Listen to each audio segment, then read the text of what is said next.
नमस्कार। ये जो तस्वीरें देख रहे हैं प्रदेश मीडिया कोऑर्डिनेटर के सामने हम मौजूद हैं। इनसे जानेंगे कि भारत जोड़ो यात्रा को लेकर क्या कहना चाहती हैं। क्या मैडम भारत टूट चुका है जो भारत जोड़ो यात्रा शुरू कर रहे हैं माननीय राहुल गांधी जी?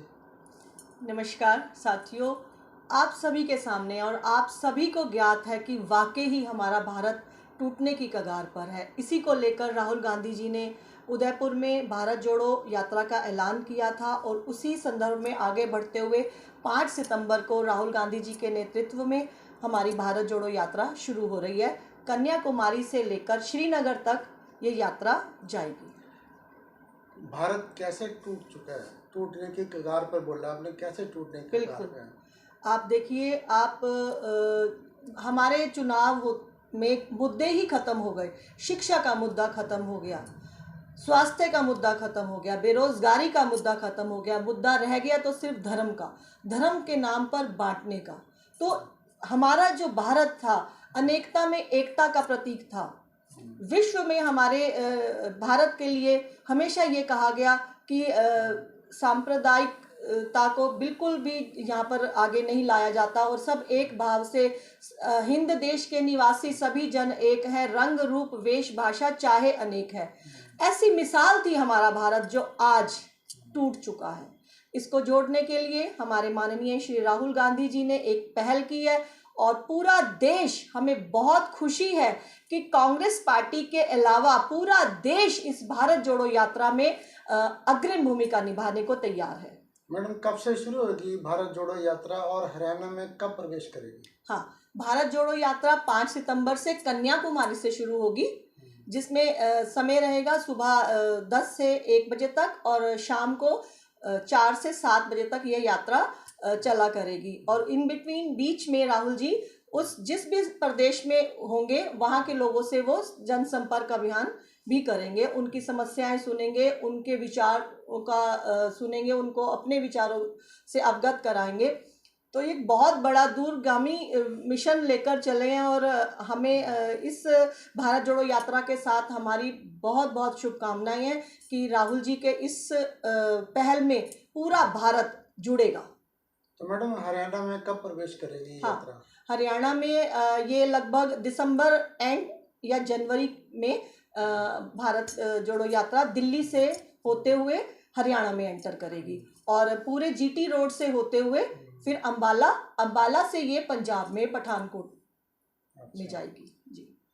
तो यमुनानगर की बात करें या अंबाला की बात करें, हरियाणा में तो प्रवेश जनवरी के आसपास या दिसंबर के आसपास करेगी जी। लेकिन यमुनानगर में भी आएंगे या अंबाला से होकर निकल जाएंगे? हाँ, नहीं, ये जीटी रोड का जो हमारा रूट प्लान है इसको हम आपके साथ साझा भी कर देंगे। ये दिल्ली से एंटर करेंगे हरियाणा में, तो उसके बाद ये सारा सोनीपत, करनाल, पानीपत होते हुए और जीटी रोड से कुरुक्षेत्र से अंबाला जाएंगे।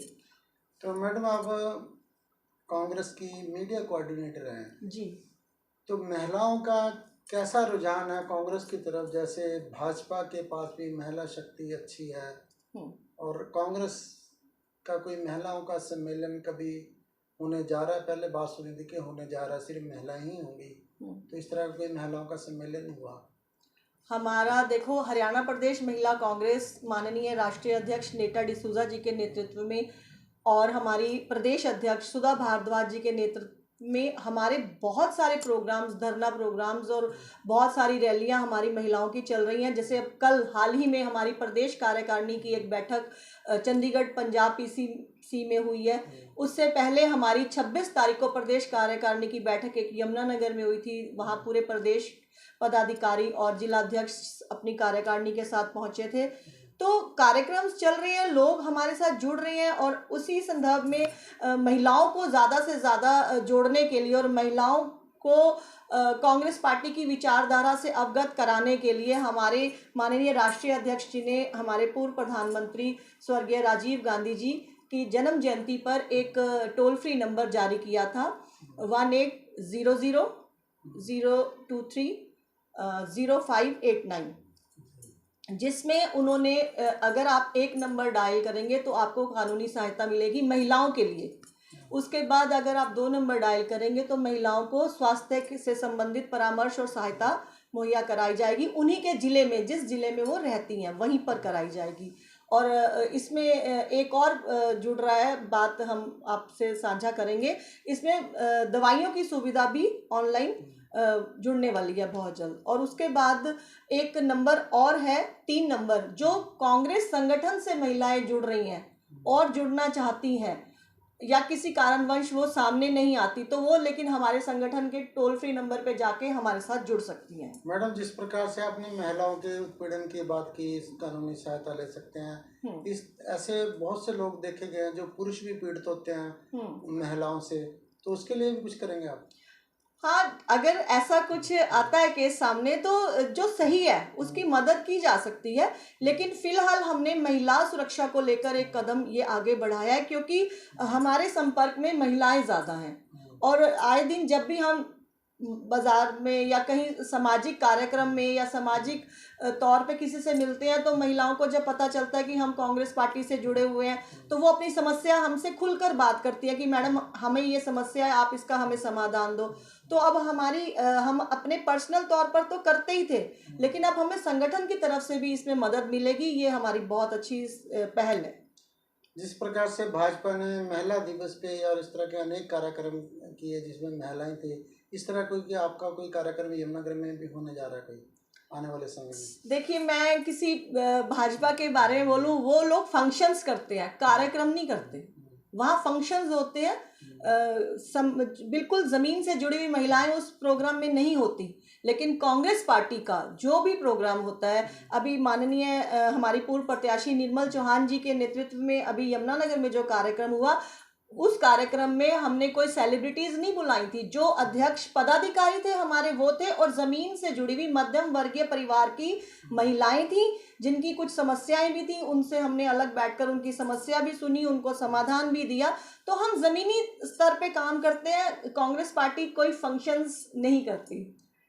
भाजपा वालों का या अन्य पार्टियों का वालों का कहना है कि कांग्रेस भारत जोड़ो यात्रा करने जा रही है, लेकिन ये खुद एक नहीं होते, ये खुद नहीं जुड़ते, आपस में एक दूसरे अलग हैं। नहीं, सब एक है, पार्टी का नेतृत्व एक है, और सब सिर्फ पंजे को जानते हैं।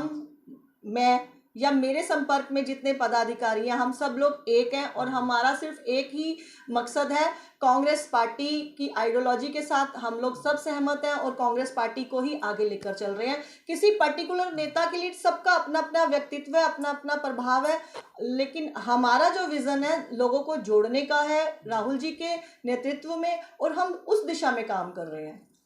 राष्ट्रीय अध्यक्ष को लेकर क्या कहेंगे? अक्टूबर में एक नया राष्ट्रीय अध्यक्ष मिलने वाला है आपको कांग्रेस का जी, तो क्या उम्मीदें लगाए बैठी हैं? बहुत उम्मीदें हैं, और बहुत जो भी बनेगा उनके लिए बहुत सारी शुभकामनाएं हैं, और उनके ऊपर बहुत बड़ी जिम्मेदारी आएगी, क्योंकि आने वाले कुछ समय बाद हमारे 2 राज्यों में चुनाव भी हैं। तो अगर अध्यक्ष हमारे चुनाव होता है और हमें अध्यक्ष मिलते हैं कोई नए, तो उनके नेतृत्व में कांग्रेस पार्टी बहुत अच्छे से आगे जैसे काम कर रही है और आगे करेंगे। लेकिन अन्य पार्टी वालों का कहना है कि ये नाटकबाजी है सारी, बाद में लास्ट में प्रियंका, राहुल गांधी और सोनिया गांधी इनके परिवार में से बन जाएगा। तो क्या एतराज है?